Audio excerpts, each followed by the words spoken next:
Assalamualaikum warahmatullahi wabarakatuh. Tepangaken nami kula Bella Miftah Yuliantina.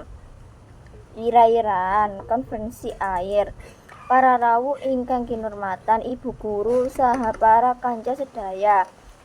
Sugeng injing kula ngaturaken puji syukur dumateng Allah sallallahu alaihi wasallam.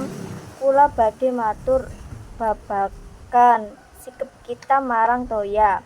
Toya sumber kehidupan kang penting banget. Kitarikan toya ana telu wujud, cair, padat, lan gas.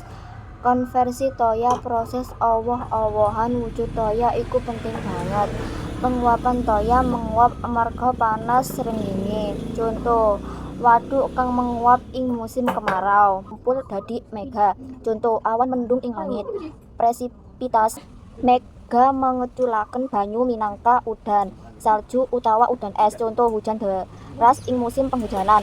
Infiltrasi banyu meres menyang lemah. Contoh, banyu meres ing lemah sawah. Runoff, banyu mili ing permukaan. Contoh, banyu mili ing kali. Siklus iki penting banget kanggo kelangsungan urip. Kita kudu ngelestarikan toya.